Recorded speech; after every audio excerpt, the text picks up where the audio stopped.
তার নাম Kim Namjoon. তিনি জিনের মতো ওয়ার্ল্ড ওয়াইড হ্যান্ডসাম নন, তিনি সুগার মতো সেভেজ নন, তিনি জেহুপের মতন ব্রাইট সানশাইন নন, তিনি জিমিনের মতো মিষ্টি নন, তিনি ভিয়ের মতো শিশু সুলভ নন, তিনি জাংকুকের মতো অ্যাথলেটিক নন।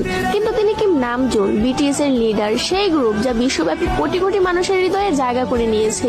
তার আইকিউ 148। তিনি গণিতে একজন জিনিয়াস। উচ্চ মাধ্যমিক পরীক্ষায় দেশের শীর্ষ 1% স্থান পেয়েছেন। কোরিয়ার টপ 1% বুদ্ধিমান মানুষের তালিকায় আছেন। কোরিয়ার সিভিল সার্ভিস পরীক্ষায় প্রথম স্থান অর্জনকারী। Test of English for international কমিউনিকেশনে স্কোর 900+।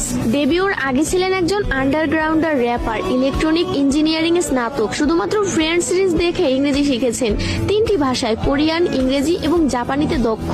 গ্রামি রেকর্ডিং একাডেমির সদস্য, ইউনিসেফ অ্যাম্বাসাডর, জাতিসংঘে বক্তৃতা দিয়েছেন, Samsung ambassador, big hit shareholder, কোরিয়ার সাংস্কৃতিক সম্মাননা পদকপ্রাপ্ত, কোরিয়ান মিউজিক কপিরাইট অ্যাসোসিয়েশনের সদস্য, যার 160